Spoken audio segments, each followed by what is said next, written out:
बच्चे फूल की तरह कोमल और संवेदनशील होते हैं। हम बच्चे योग्य नहीं शारीरिक संबंध स्थापित करने के लिए, ना ही शारीरिक तौर से और ना ही मानसिक तौर से। और तो और शादी से पहले नाबालिग बच्चों के साथ यौन शोषण नहीं होना चाहिए। और 2012 के पॉक्सो अधिनियम के तहत छोटे बच्चों का यौन शोषण करना कानूनी जुर्म है और इसमें बच्चे की उम्र 18 साल से कम होनी चाहिए और ये जेंडर न्यूट्रल भी है। मुस्कान, कहाँ भाग गई मुस्कान? अल्ट्रासाउंड में अगर फिर से लड़की हुई तो हम उसे गिरवा देंगे। नहीं, अगर इस बार मेरी लड़की हुई तो मैं उसे बिल्कुल नहीं गिरवाऊंगी। और आप ये ना भूलें, अगर आपकी अम्मी आज नहीं होती तो आप नहीं होते, और अगर मैं ना होती तो माहिर कहाँ से आता? बदजुबान औरत, अपने पति से जुबान लड़ाती है।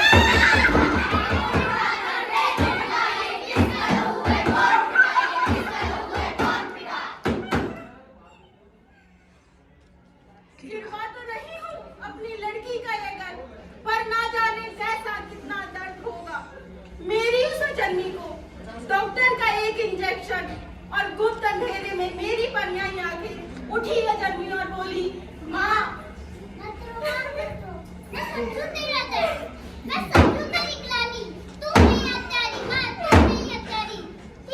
मुझे बचाना तू उस संसार से जो फैली है शहर से और गाँव-गाँव पर आने देती मुझको उस संकट में सहती नहीं बेहिंसा माँ, सहती नहीं बेहिंसा ना छुपने देती बाप का सर लौटा दिया बड़ा तुम्हारा लौटा दिया बड़ा इसका दूल्हा मांगता एसी टीवी या कार त्यागती हो तुम्हारा यदि मैं नहीं हंसता मेरा तन सदी 21वीं माँ सदी 21वीं अब न रहेंगी बेटी अपना है मेरा वादा माँ है मेरा वादा लो फेंक रही कचरे के डिब्बे मुझको अब मैं मुर्दा मांस का टुकड़ा लेकिन मैं फिर लौटूंगी मेरी चाची मासी मामी की कोख से करने बेटी के सपने साकार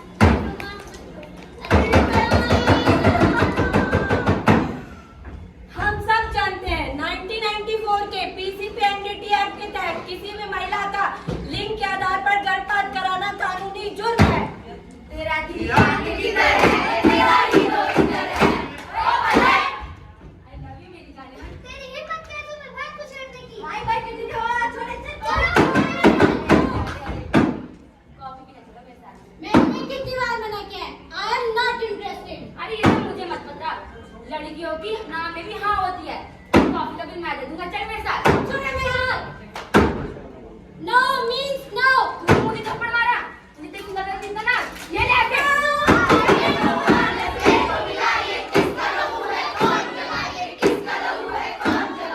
अरे कोई एम्बुलेंस को बुलाओ।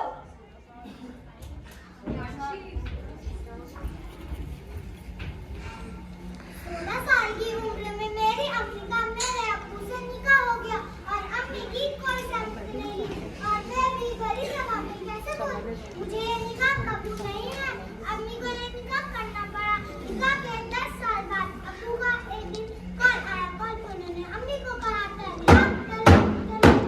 तलाक के बावजूद भी अब्बू अपनी मर्जी से आते और अम्मी के साथ जबरदस्ती करते और हम बच्चे भी ये ना समझ पाते अम्मी को क्या भी तेरी घर में क्या चाहती हो।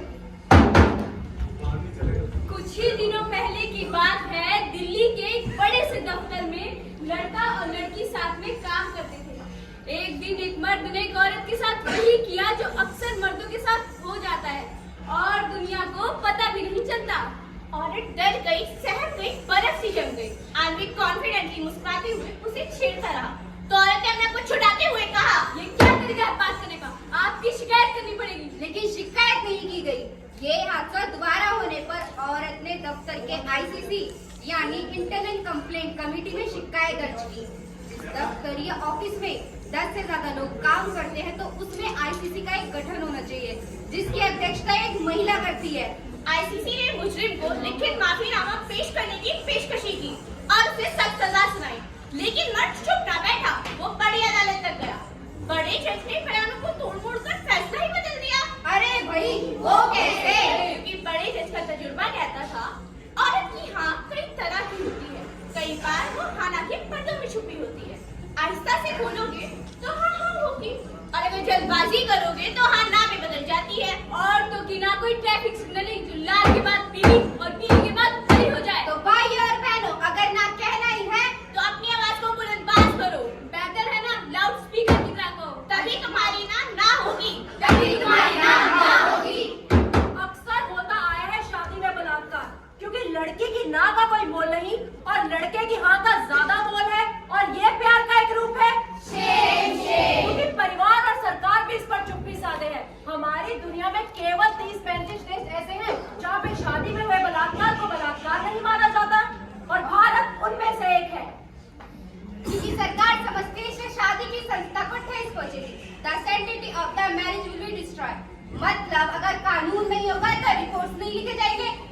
न्याय नहीं मिलेगा। अरे अगर शादी में इतनी इज्जत है, रोमांस है, घास काट ले। मतलब हमारी माँ और औरतों की सशक्तता और समानता के लिए स्टेट और सरकार की साझेदारी होना जरूरी है। असली मुद्दा पितृसत्ता का है, जहाँ पे लड़का बचपन से ही ना सुनने का आदी नहीं है, अब तो लड़कियों को भी डंके की चोट पर कहना होगा। No means no, no means no, and not a green signal to go ahead. हमारे यहाँ के मर्दों को, हमारे यहाँ के मर्द, अगर मैरिटल रेप क्राइम होता तो हमारे यहाँ के मर्द आधे से ज्यादा जेल की सलाखों के पीछे होते, क्योंकि मर्दों को ना सुनने की आदत नहीं है। मर्द ना सुनते ही पगला सा जाता है और कुछ का कुछ हो जाता है। वो कहता है कि वो मेरी पत्नी है, मैं उसका पति हूँ, वो मुझसे प्यार करती है, मैं उससे प्यार करता हूँ। फिर ये मैरिटल रेप कहाँ से हुआ? जैसे पीढ़ी दर पीढ़ी यही होता आया है। देवी बनाकर मंदिर न सजाओ, वास्तव में उनको हाथ मत दिलाओ। सुनिए जो परियों की कहानी, देखो असलियत हमारी जुबानी। एक बाप अपनी बेटी से कहता है, पढ़ना है, पढ़ना है, पढ़ना है। तुम्हें क्यों पढ़ना है? पढ़ने के लिए बेटे काफी है, तुम्हें क्यों पढ़ना है? बेटी को दाव आ गया, तुमने पूछा है तो सुन भी लो, मुझे क्यों पढ़ना है? क्योंकि मैं एक लड़की हूँ, मुझे पढ़ना है। मुझे दर दर नहीं भटकना, सो पढ़ना है। कुछ बनना है, सो पढ़ना है। अपने पाँवों पर चलना है, सो पढ़ना है। कई कानूनों को परखना है, सो पढ़ना है। और मीरा राबेगा लगाना है, सो पढ़ना है। क्योंकि मैं एक लड़की हूँ, मुझे पढ़ना है। हमहू पढ़ चाहे चलिए, पर हमारे मम्मी पापा हमरा पढ़ नहीं दिला। हमरा घर में बेटी के आजादी नहीं चलिए, बेटा के आजादी चलिए। हम सब जई मकान में रह चलिए, वही मकान में एगो लड़का रह चलिए, जेकरा से हमरा प्यार भ गेल। हमर मम्मी पापा के ऐतराज चली तो हमरा कतो और लागल और हमरा अपने जाति के लड़का से शादी कर दिलक। और जेकरा से हम प्यार करे चलिए उ सदमा में आके सुसाइड कर लेलकै। और जेकरा से हमर शादी भेल उ पति हमरा मारे या पीटे, हम घरेलू हिंसा के शिकार छी। हमरा सबके माय बाप पढ़ेबो नहीं केलक जे हम कोनो नौकरी करती, कोनो जॉब करती। आई हमरा जातिवाद से की मिलल? किछो नहीं। इनकी कहानी में हमने देखा जाति का नकारात्मक स्वरूप, लेकिन 1990 के दशक में बिहार के मधुबनी जिले में 5000 महिला औरतें 13 स्वयं सहायता समूह चलाती हैं। यह लोग जात पात, पितृसत्ता और यौन शोषण से परेशान थे। इन लोगों ने अपने हक के लिए कोऑपरेटिव एक्ट को अमेंड करवाया और मछलियों के तालाब की ओनरशिप अपने नाम करवाई और सशक्त रूप से जी रहे हैं। कानून की नजर में हम सब बराबर हैं और संविधान का आर्टिकल 14, 15, 16, 17 जाति, रंग, लिंग, धर्म जैसे अनेक भेदभाव को संबोधित करता है। लोकतंत्र भी एक छलावा हो सकता है यदि व्यस्त मताधिकार के साथ सामाजिक लोकतंत्र न हो। हमारा संविधान भेदभाव को नहीं मानता, परंतु आज भी अंतर जाति विवाह को अक्सर रोका जाता है। आखिर ऐसा क्यों है कि एक दलित आदमी अपनी ही बारात में घोड़ी नहीं चढ़ सकता? एक विद्यार्थी अपने ही विद्यालय के सार्वजनिक जल स्रोत से पानी नहीं पी सकता? क्या आदिवासी और दलित लोग हमारे समाज का हिस्सा नहीं है? हम एक मनुष्य जाति के अंग प्रत्यंग हैं। इसीलिए कहते हैं जात भी मिट्टी, पात भी मिट्टी। जात सिर्फ खुदा दी ऊंची, बाकी सब मिट्टी मिट्टी। ये जात पात जैसा भेदभाव घर में भी पति पत्नी के रिश्ते में, ऊंच नीच के रिश्ते में होता है। पति पत्नी के रिश्ते में नोक झोंक होती है, प्यार टकराव भी होता है, लेकिन भेदभाव भी उतना ही होता है। कुछ तो सोच, कुछ तो जान, ये काम नहीं आसान, इसका कोई नहीं सम्मान, कोई भूल नहीं केवल अपमान, कोई भूल नहीं केवल अपमान। हे भगवान, मैं तो तंग आ गया। एक तो ऑफिस में बॉस की चिक-चिक सुनो, ऊपर से घर आके माँ और इसकी किट-किट पिट-पिट। अजय सुनिए, खाना खा लीजिए आकर। बस इसका सही है, खाया पिया और आराम। हे भगवान, मुझे इसके जैसा बना दे। अरे पता नहीं क्या बड़बड़ाते रहते हो, आइए खाना तो खा लीजिए। आया 3 महीने बीत गए। मैंने सोचा था कि इसकी जिंदगी पाते कुछ अच्छा होगा, लेकिन वही का वही है। अरे करम जलील नासपीटी कहाँ पड़ी है ये? मेरा बेटा सुबह भूखा चला गया और ये पता नहीं कहाँ पड़ी। ये देखो। अरे माँ, क्या हुआ? मेरा बेटा भूखा दफ्तर चला गया और तू यहाँ पे पसरी पड़ी है। तेरा बेटा तो ये है। ज्यादा देर सो गई तो तेरा दिमाग खराब हो गया। रुक जा जरा, हटिए। ये देख शीशा देख पहले तू। भगवान ने मेरी सुन ली। क्या बड़बड़ा रही है? चल झाड़ू लगा। हो गई कंफ्यूजन शुरू हो गई, अल्लाह बदली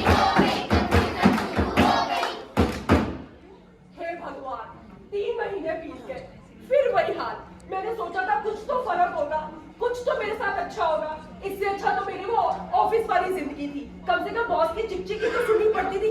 यहाँ पे तो घर का काम भी करो और माँ की बातें भी सुनो। हे भगवान, मुझे पहले जैसा बना दे। जाऊंगा बस। तू कौन है बे? अभी तो बहुत याद कर रहा था, अब क्या हुआ? भगवान, मुझे मेरी पहले वाली जिंदगी दे दे। बना दूंगा, लेकिन तुझे 6 माह की प्रतीक्षा करनी पड़ेगी। वो क्यों? क्योंकि अब तू 3 माह से गर्भवती है। सारे मोहल्ले में हल्ला हो गया, घर में पड़ोसी के लल्ला हो गया। तभी मैं कहूँ, मेरा खट्टा खाने का मन क्यों करता था?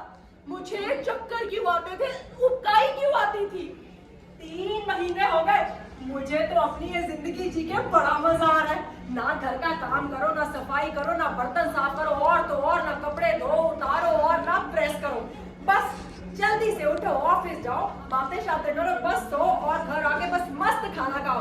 मन्नू खाना लाई। अच्छा सुनो, तुम गर्भवती हो, अपनी दवाई तो ढंग से ले रही हो ना? याद रखना, ये मेरा बच्चा है, मेरा भी है। हाँ, हमारा।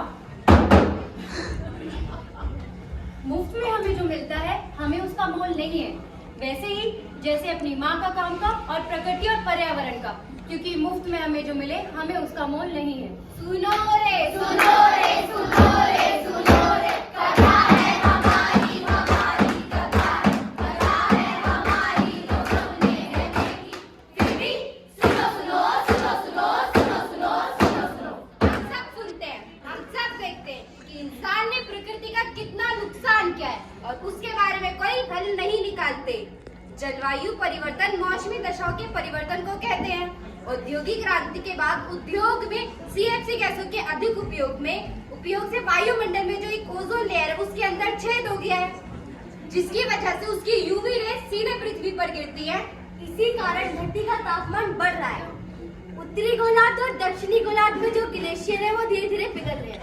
इनके पिघलने से एक दिन ऐसा आएगा, समुद्र के आसपास जितने भी शहर, गांव, कस्बे हैं, वो उसमें डूब जाएंगे, और उनके साथ साथ उनकी संस्कृति और सभ्यता भी नष्ट हो जाएगी। जलवायु प्रदूषण सभी किस्म के प्रदूषण से जुड़ा हुआ है। सुना है कि जंगलों का भी दस्तूर होता है। सुना है कि जब शेर का पेट भर जाए तो वो भी हमला नहीं करता, लेकिन इंसान तो अभी भी लोभी है। There is enough for everyone's need, but not for everyone's greed. मर्दों के साथ भी भेदभाव होता है। ऐसा नहीं है कि मर्दों का अंदर दिल नहीं होता। मुझे तो निकल आती है, पर अंदर से बच्चा ही होता है, पर दिखा नहीं पाता। मर्दानगी के साथ पैदा नहीं होता, मर्दानगी उसे सिखाई जाती है। कहा जाता है तुम्हें घर चलाना है, तुम्हें पैसा कमाना है। अरे जिंदगी जीने की चीज है, जीतने की नहीं। जिंदगी का लुत्फ उठाना भी जरूरी है। मर्दानगी के अनेक नकारात्मक असर होते हैं। पहला, महिलाओं, बच्चों और पुरुषों के खिलाफ भी नाना प्रकार की हिंसा होती है। दूसरा, महिलाएं सुरक्षित महसूस नहीं कर पाती है, जिस वजह से वह सार्वजनिक स्थलों पर कम निकलती है। तीसरा, नौकरियों में महिलाओं की गिरावट। चौथा, अक्सर जमीन जायदाद महिलाओं के नाम नहीं होते हैं। पांचवा, बचपन से पुरुष क्रोध दिखा सकता है, लेकिन दुख, स्नेह और प्रेम दिखाना मुश्किल है। छठा, पुरुषों में आपसी रिश्ते प्रतिस्पर्धी होते हैं, यानी कि कॉम्पिटेटिव होते हैं। मैं एक ऐसा आदमी बनूं जिसकी कमजोरी उसकी ताकत बने, जिसका आत्मविश्वास उसकी जीने की क्षमता से हो, जो जगह संजोता है उस पर अधिकार नहीं जताता, जिसके बोलने और जानने से ज्यादा सुनना पसंद हो, जो करुणा चाहता है ना कि नियंत्रण। वह दुखी होकर रोता भी है और भाव व्यक्त भी करता है। उसे जिसे मंजिल से ज्यादा सब्र प्रिय हो। अगर आप दर्द महसूस करते हैं तो आप जिंदा हैं। अगर आप दूसरों का दर्द महसूस करते हैं तो आप इंसान हैं, यानी आप में समानुभूति है, एम्पैथी है, और इसने सामान्य परिवारों को आपस में जोड़े रखा है। शिक्षा का मतलब हमें केवल परम साक्षर यानी वेल क्वालिफाइड नहीं, परम शिक्षित बनाता है, जो हम सबको एक साथ जोड़े रखता है। वह जानता है धरती पर गरीबी कहीं भी हो, वह हर जगह समृद्धि को खतरा है। हम ऐसा ज्ञान प्राप्त करें कि हम जागरूक मनुष्य बने। जागरूक मनुष्य होने के कारण हमारे पास सिर्फ मशीनों की कंप्यूटेशनल पावर ही नहीं, बल्कि रिलेशनशिप पावर के साथ साथ करुणा और हार्मनी के साथ इमोशन इंटेलिजेंस भी जरूरी है, जिसे किसी मशीनों के द्वारा डाउनलोड नहीं किया जा सकता, और ना ही गूगल बाबा द्वारा भी। तरह तरह के मनुष्यों को जोड़ने और बढ़ावा देने के लिए इकोनॉमी ऑफ फ्रांसिस्को का कॉन्सेप्ट पर्यावरणविदों ने हमारे समक्ष रखा है। ये एक अभिन्न दुनिया की कल्पना करता है, यानी इन इंटीग्रल वर्ल्ड। आज के दौर में मनुष्य हर बात पे अपना हक जमाता है, अहंकार से। मेरा पैसा, मेरा घर, मेरी जीत, मेरी जमीन। लेकिन अगर थोड़े बड़े पर्सपेक्टिव से देखें तो हम इसी मिट्टी से जन्मे हैं और इसी मिट्टी में मिल जाएंगे। जब हम अंतरिक्ष से पृथ्वी को देखते हैं तो पृथ्वी बहुत छोटी है लेकिन मूल्यवान है, because there is life on earth. लेकिन ब्रह्मांड में वो एक बिंदु के समान है। धरती पर सहजीविता का सिद्धांत सभी जीव जंतु पर्यावरण पर लागू होता है, यानी कि हमारे शरीर के सूक्ष्म जीव यानी माइक्रोब्स और हम एक दूसरे पर निर्भर हैं। हम उन्हें रहने के लिए जगह देते हैं और वो हमारे पाचन में मदद करते हैं। तो भाइयों और बहनों, पूरे ब्रह्मांड में धरती कितनी बड़ी है, हमारा देश कितना बड़ा है, इंसान कितना छोटा है। अगर हमें सभी जीव जंतुओं को साथ में लेकर चलना होगा तो अपने देश के कानून को फॉलो करना होगा। और हमारी संविधान की प्रस्तावना की कुछ लाइनों को दोहराकर हम अपने नाटक को समाप्त करते हैं। हम भारत के लोग भारत को एक संपूर्ण प्रबुद्ध संपन्न समाजवादी धर्मनिरपेक्ष लोकतांत्रात्मक गणराज्य बनाने के लिए तथा उसके समस्त नागरिकों को सामाजिक, आर्थिक और राजनीतिक न्याय, विचार, अभिव्यक्ति, विश्वास, धर्म और उपासना की स्वतंत्रता, प्रतिष्ठा और अवसर की क्षमता प्राप्त करने के लिए तथा उन सब में व्यक्ति की गरिमा और राष्ट्र की एकता और अखंडता सुनिश्चित करने वाली बंधुता बढ़ाने के लिए दृढ़ संकल्प होकर अपनी इस संविधान सभा में आज तारीख 26 नवंबर 1949 ईस्वी को एकता द्वारा इस संविधान को अंगीकृत, अधिनियमित और आत्मसमर्पित करते हैं।